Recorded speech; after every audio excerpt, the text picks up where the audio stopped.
Hi everyone, my name is Elizabeth and welcome back to my channel. Today is Wednesday, November 20th, and I have a couple things that I am gonna share with you today. I have a small grocery order that I got earlier today that I recorded, and I am gonna go ahead and share that with you. But I also am going to be starting my sourdough journey. I'll get into that in just a minute. So first, let's go ahead and backtrack in time, and I'm gonna show you my grocery order from earlier, and then we'll get into the sourdough. I'm not gonna even show myself right now because I am literally in my pajamas. But I picked up, or I had a grocery order delivered, and I'm gonna show you what I got. So, chicken patties. I got some spicy chicken patties. These are the frozen ones, and these are going to be for probably my husband and son's dinner tonight. I have these bags are like, I don't know if you can see. It's like pouring down rain. It's not a pleasant day. Anyway, me and my daughter have somewhere to go tonight, and so that's probably what they'll have for dinner. 2 pounds here of the grass-fed, whatever that's called, ground beef that I like. What was that noise? Hold on a second. Okay, I don't know what that was. It sounded like somebody was knocking on the door. I think it was just the cats. Anyway, I got buns. That's for the chicken patties. I don't know if I ever said why I got this ground beef. So I had 2 pounds in my grocery order on Monday. I ended up making spaghetti and meatballs last night for dinner, but I think I told you it's going to be pretty cold tomorrow, and I thought it was Wednesday, but it's actually Thursday. That's the cold day, and it's going to be cold and possibly even snowy, which means I want chili, I think. So I needed to get more ground beef for that. I did get a bag of the Arby's frozen curly fries. I figured that would be a good side with the chicken patties. So I ordered pizza sauce. I ordered the Rayo's pizza sauce. Clearly I got the Rayo's marinara sauce. I was gonna make pizza. I don't know. I'll just probably do a homemade pizza sauce and just save this for a spaghetti night, I guess. It's not a big deal. Literally, like, all my stuff is wet and it was outside for like 2 seconds. Okay, hold on. Let me dry it off a little bit.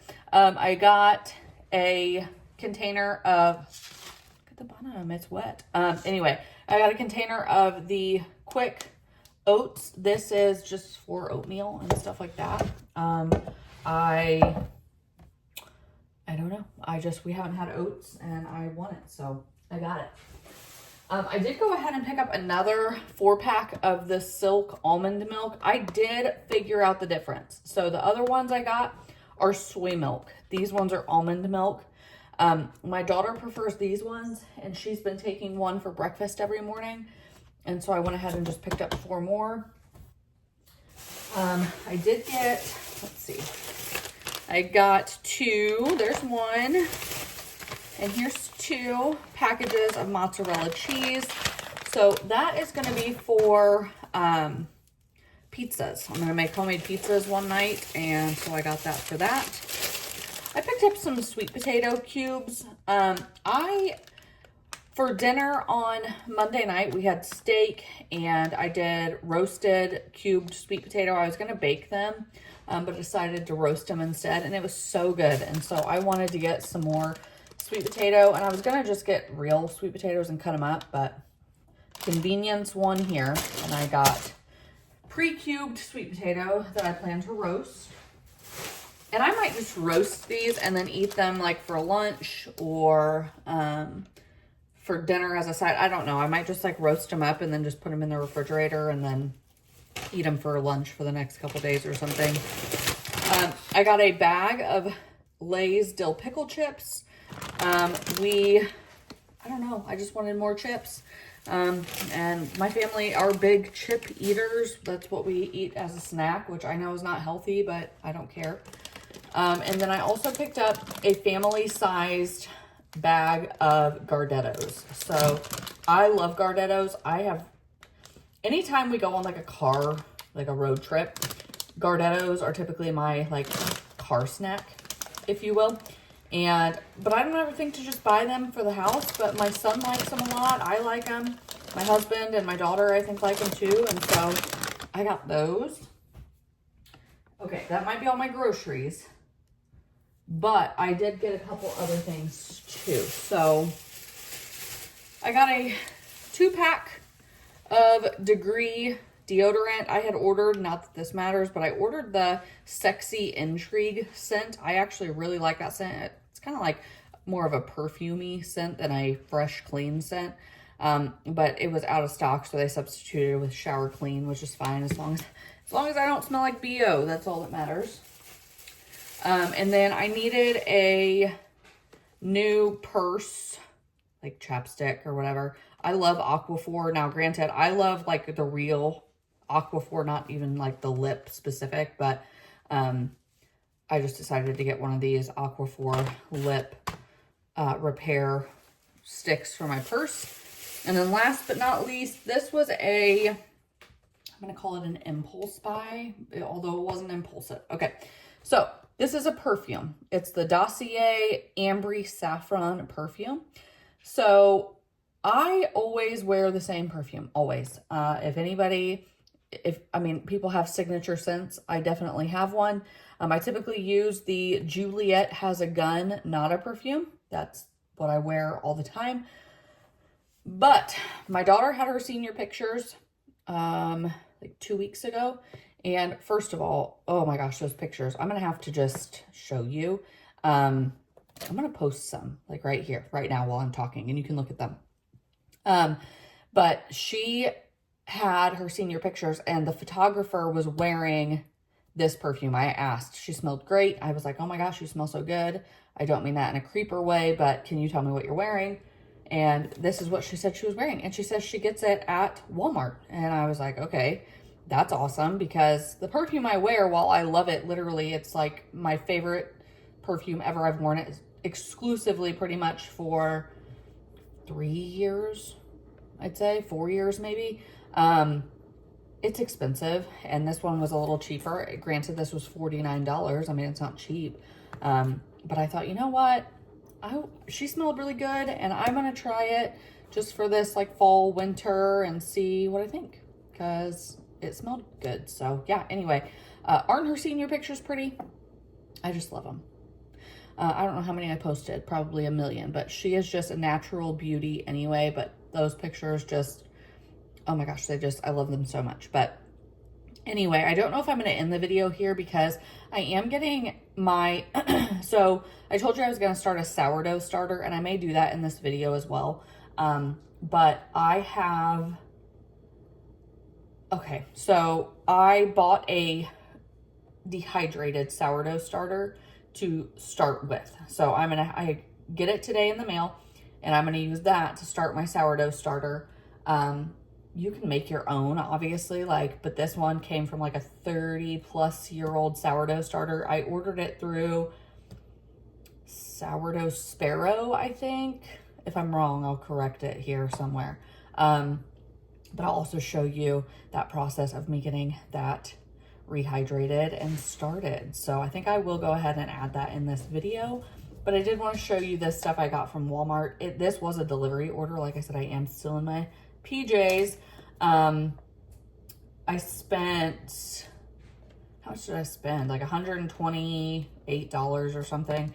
I'll post the total in the description.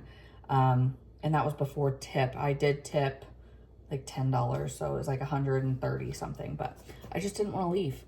I mean, as you can see, literally my stuff is all rained on. I'm still not feeling super well. And so I just did a delivery order. So anyway, I will go ahead and sign off for this part, and then I'll see you in a bit when I start my sourdough starter. And we're back to the future. Okay, so I am starting, which I'm very nervous about, which I know is probably weird, but I've wanted to dip my toe in and start my sourdough journey for a while. It's actually probably been over, I don't know, probably about 2 years, I'd say. But I get really nervous about it because I'm afraid I'm going to kill it. But it's time to just pull the trigger and start it. So there are a couple different ways. I have this one here that's doing something weird. There we go. There's a couple different, I mean, actually I have several. Anyway, I'm getting distracted. There are a couple different ways that you can start sourdough. So you can obviously make your own like sourdough starter, like from scratch at home, or I don't know. I guess these are the only two. I mean, somebody can just gift you their sourdough starter and you can just maintain, or like some of the discard and you can just maintain it at your house. But the way that I chose to do it is I ordered a dehydrated sourdough starter from someone I found online. This is from the Sourdough Sparrow. And in this, let me see, I haven't even opened it yet. I mean, I cut it open, but so this right here, let's see if I can, okay. This is the dehydrated sourdough starter. So I need to reconstitute this. And this is actually from a over 30-year-old sourdough starter. And that's like, I mean, I'm almost 35. So we'll just pretend like me and this sourdough are the same age, which I thought was kind of cool too. So that's not why, but that was another thing that I thought would be cool. So anyway, it has this card. Well, it actually came with 2 cards. So this one has like actual instructions for, like this is a sourdough bread recipe and the instructions to do this. This is my instructions on how to rehydrate my sourdough starter. Like I said, I'm nervous. I don't know why, but I am, but we got to do it. So I am going to be starting it in just a smaller mason jar. That's what I have here. It says in here that you can start it in a pint jar, and that's what I'm going to do. And then it says you'll need to transfer it on probably day 4 or 5. So that is what I plan to do then. So I'm going to go get my washed and sanitized jar, and then we will get started on this sourdough journey together. Because of the magic of YouTube, you don't know how long I've been like procrastinating here. Literally took forever to set this up. I went and grabbed a cookie. I made these dairy-free chocolate chip cookies earlier, and they didn't turn out quite right. I mean, they're definitely edible, but they just aren't quite right. So anyway, all right. So what I did do, have my jar. I don't know that this is necessarily the best jar to do this in. I mean, it does say a pint-sized jar, but I don't know. Like I said, there's just so much I'm just stressed out about regarding this. It's like, I don't want to kill this. It's like this, I've got one shot, you know what I mean? But whatever. I have unbleached bread flour, which on her instructions, that is what it says is the best thing to rehydrate with and feed with. So I have that. Some recipes I've seen also call for, what does it say? Like whole wheat flour. I bought that too, but I'm just going to start, and I'm just going to do this for right now, exactly how it says, until I start to obviously know better. But I have water here. You can't really tell if that has water in it probably, but it's actually from this bottle. It says on here to use, just, what does it say? Not to use not to use tap water or filtered water. So it says spring water is best. And so that's the spring water I have. It says it needs to be between 80 and 85 degrees, ideally, but not over 100. So I'm going to go ahead and test the temperature of this water and see what we're at. I did just barely heat it up a little bit. So I'm going to stir it around, make sure I'm getting an accurate. So if you can see that, I'm like right exactly where I need to be. I'm at 83.6. Okay, so I'm happy with that. All right. So we gotta just do it. It says, put 1 packet of dehydrated starter in a sanitized pint jar with a lid. Okay, so I have my sanitized pint jar here. And goes my starter. Okay, let me move this out of the way. I was gonna put the flour in this cup, but we're already here, so I'm not going to. All right, my starter is in the bottom of my jar. Okay, then it says, add 3 tablespoons of warm 80 to 85 degree water. Then it says spring water, so here we go. 1, 2. There's 3 tablespoons of water. Okay. And then it says,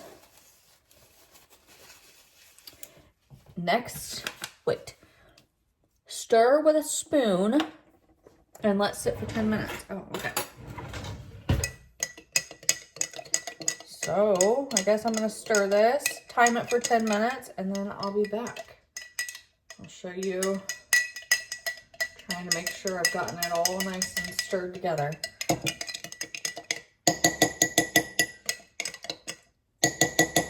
Okay. And it does say to put the lid on, so I'm going to grab that. Like I said, my lid, I went ahead and rinsed it off again. It was cleaned, but I just rinsed it again. So my lid is on. I'm not going to tighten it or anything. But I am going to go ahead and set that on there. All right, I'll see you back in 10 minutes. Okay, it's been 10 minutes and I went down a really weird rabbit hole. I was like looking at these instructions again, and I saw that it said, where did it say? Stir with a wooden spoon. And I used a regular spoon, and I was like, oh my gosh, see, I've already killed it. But according to YouTube, according to Google, several different sources on Google said that stainless steel is okay. It's like, it says it's a basically outdated practice that stainless steel will kill it. But like aluminum and stuff, you're not supposed to stir it with that. So I think I'm good because these are stainless steel. I did double check. So I think that I haven't killed it yet. Okay. So it's been 10 minutes. I'm going to take this lid back off. And I am going to, all right, let's see. Let it 10 minutes. Add 2 tablespoons of unbleached bread flour and stir thoroughly. Okay, so I have, let's see, 1 tablespoon.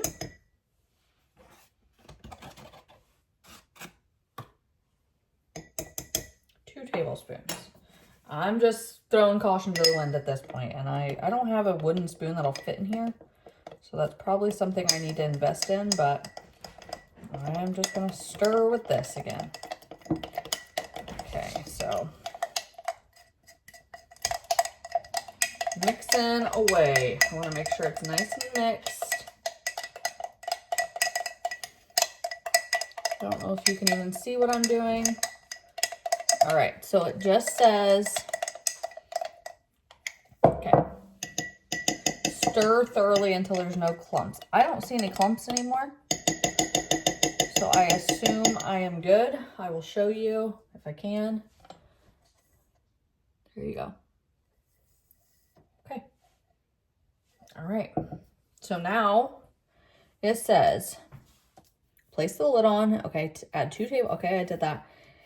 Lock lid and set on the counter for 18 to 24 hours at 74 to 85 degrees Fahrenheit. That's going to be kind of hard to do at my house.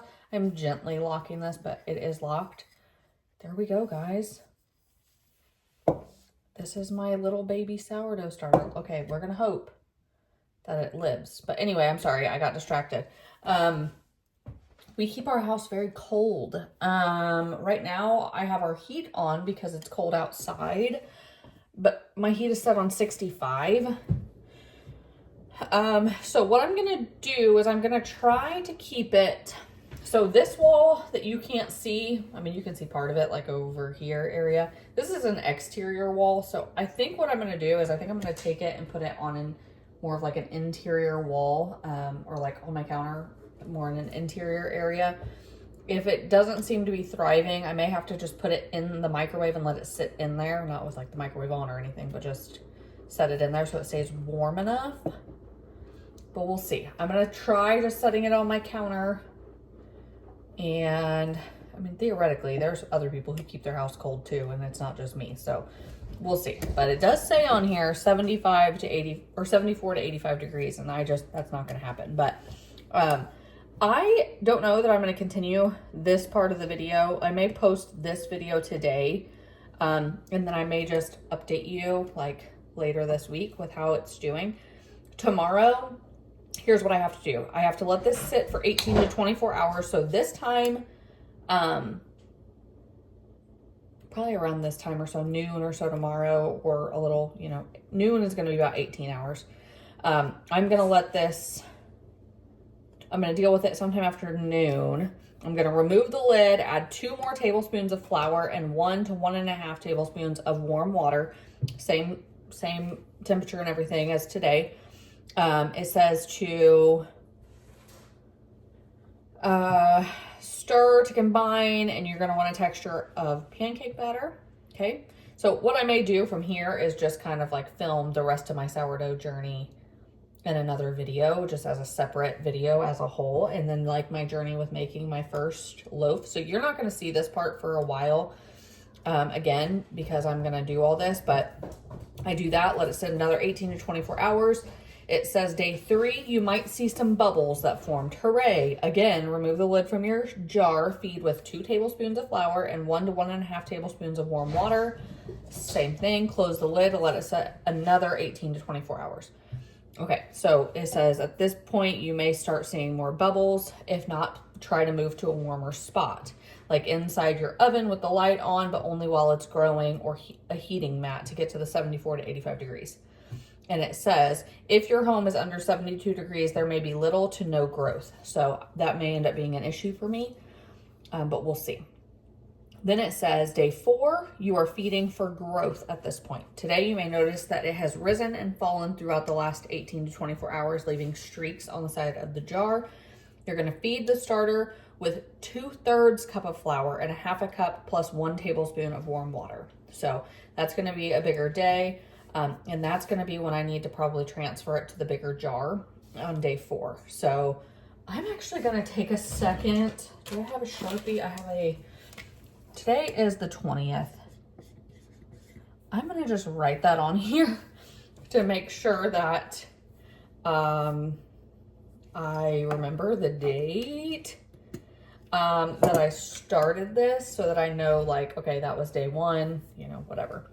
And then it says at this point, you're going to move to a permanent home, because at this point, this starter should be wanting to show off. So, yeah, I'm going to be transferring it to its permanent home, and then I'll try to start making, or, you know, whatever, like making my first sourdough bread recipe, and we'll see kind of what we're working with. But like I said, this is going to be where I end this video. We got this little baby sourdough starter started, and I'm going to share with you the rest of it in a separate video, so keep an eye out for that, and we'll see how this journey goes.